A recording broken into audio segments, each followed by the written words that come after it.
शुरू करते हैं। हे पृथा पुत्र, तीनों लोकों में मेरे लिए कोई भी कर्म नियत नहीं है।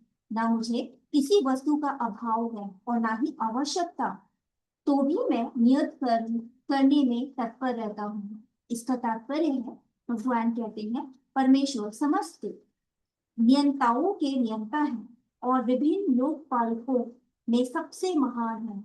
सभी उनके अधीन हैं। सारे जीवों को परमेश्वर से ही विशिष्ट शक्ति प्राप्त होती है। जीव स्वयं श्रेष्ठ नहीं होता, वे सभी देवताओं द्वारा पूज्य है और समस्त संचालकों के भी संचालक है। अतः वे समस्त भौतिक नेताओं तथा नियंताओं से बढ़कर हैं और सबको द्वारा आराध्य है। उनसे बढ़कर कोई नहीं है और वे ही समस्त कारणों के कारण ही है। उनका शरीर स्वरूप सामान्य जीव जैसा नहीं होता। उनके शरीर तथा आत्मा में कोई भी अंतर नहीं है। वे परम है। उनकी सारी इंद्रियां दिव्य है। उनकी कोई भी इंद्रिया अन्य किसी इंद्रियों का कार्य करने में संपन्न है। अतः ना तो कोई उनसे बढ़कर है और ना ही उनके तुल्य है। उनकी शक्तियां बहुरूपणी है, फलतः उनके सारे कार्य प्राकृतिक अनुक्रम के अनुसार संपन्न हो जाते हैं। चूंकि भगवान में प्रत्येक वस्तु ऐश्वर्य से परिपूर्ण रहती है और पूर्ण सत्य से ही ओतप्रोत रहती है, अतः उनके लिए कोई कर्तव्य करने की आवश्यकता नहीं रहती। जिसे अपने कर्म का फल पाना है, उसके लिए कुछ न कुछ कर्म नियत ही रहता है। परंतु जो तीनों लोकों में सब कुछ भी प्राप्त करने की इच्छा नहीं रखता, उसके लिए निश्चय ही कोई कर्तव्य नहीं रहता। फिर भी क्षत्रियों के नायक के रूप में भगवान कृष्ण कुरुक्षेत्र की युद्ध भूमि में कार्यरत था, क्योंकि क्षत्रियों का धर्म है कि दीन दुखियों को आश्रय प्रदान करे। यद्यपि वे शास्त्रों के विधि विधानों से सर्वत्र ऊपर, फिर भी वे ऐसा कुछ भी नहीं करते जो शास्त्रों के विरुद्ध है। इसका तात्पर्य ये है कि भगवान उनको करने की कुछ भी जरूरत नहीं है। यद्यपि फिर भी वे सारे धर्म के अनुसार कर्म करते हैं, क्योंकि उनका अनुसरण सारे लोग करते हैं। इसीलिए भगवान भी धर्म के अनुसार सारे अनुसरण करते हैं। आगे बढ़ते हैं। क्योंकि सदा मैं नियत कर्मों को सावधानी पूर्वक ना करूं तो हे पार्थ, यह निश्चित ही है कि सारे मनुष्य मेरे पथ का ही अनुसरण करेंगे। इसका तात्पर्य है, आध्यात्मिक जीवन की उन्नति के लिए एवं सामाजिक शांति में संतुलन बनाए रखने के लिए कुछ परंपरागत कुलाचार है, जो प्रत्येक सभ्य व्यक्ति के लिए ही होते हैं। ऐसे विधि विधान केवल बुद्धि जीवों के लिए है, भगवान कृष्ण के लिए नहीं।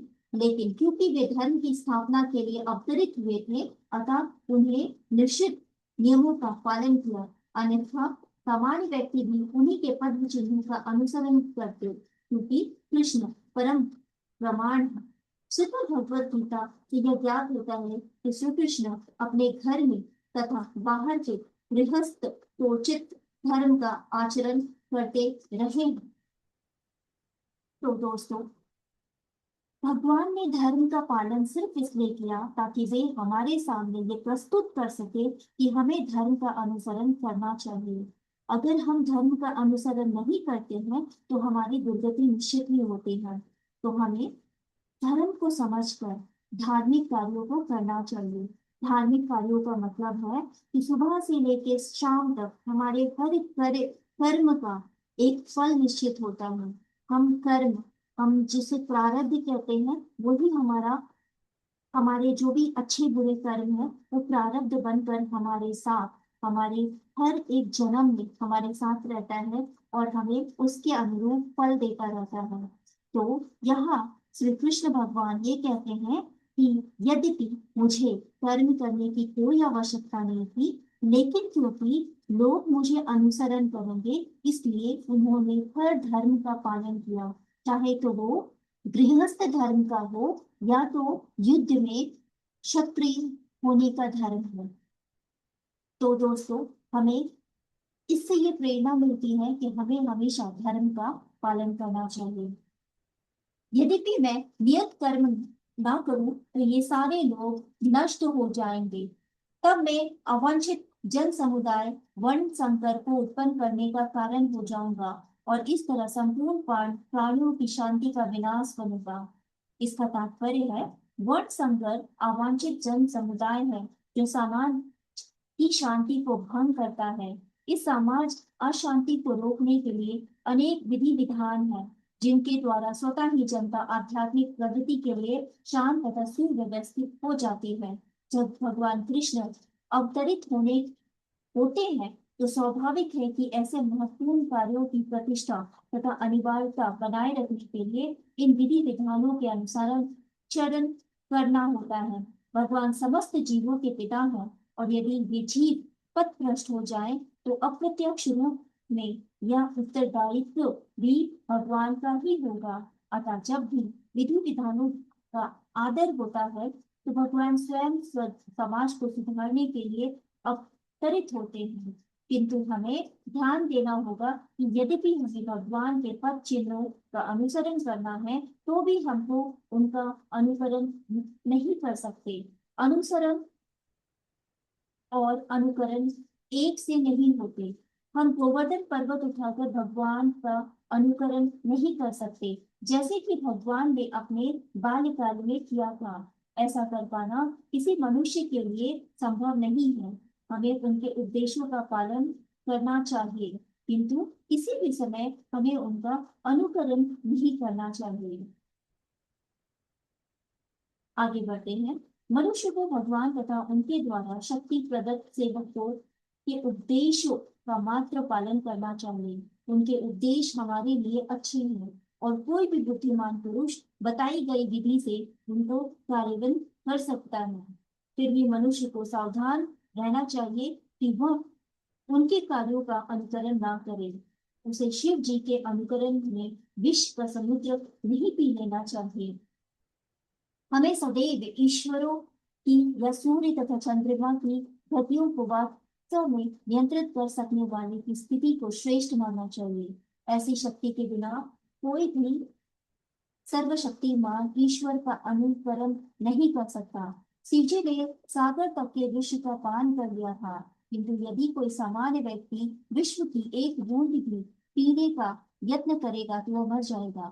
शिव जी के अनेक चंद भक्त हैं जो गांजा तथा ऐसी ही अन्य मादक वस्तुओं का सेवन करते रहते हैं किंतु वे भूल जाते हैं कि इस प्रकार शिव जी का अनुकरण करके वे अपनी मृत्यु को निकट बुला रहे हैं। इसी प्रकार भगवान कृष्ण के भी अनेक छंद भक्त हैं जो भगवान की रास लीला या प्रेम नृत्य का अनुकरण करना चाहते हैं किंतु वह भूल जाते हैं कि वे गोवर्धन पर्वत को धारण नहीं कर सकते।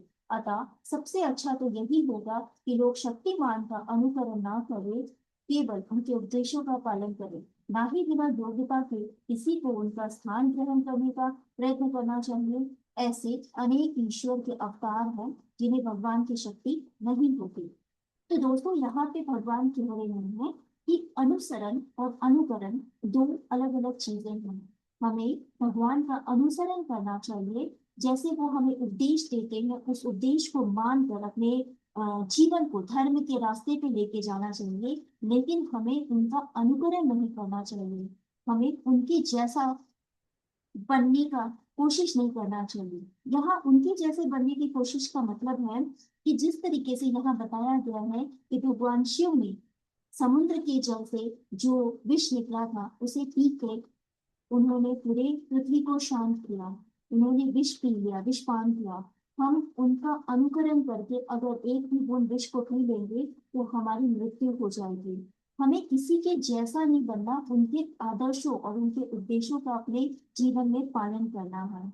यहाँ पे दूसरा जो उदाहरण दिया हुआ है वो श्री कृष्ण के अनुकरण का है कि उन्होंने गोवर्धन पर्वत को अपनी एक छोटी उंगली में उठा के रखा था।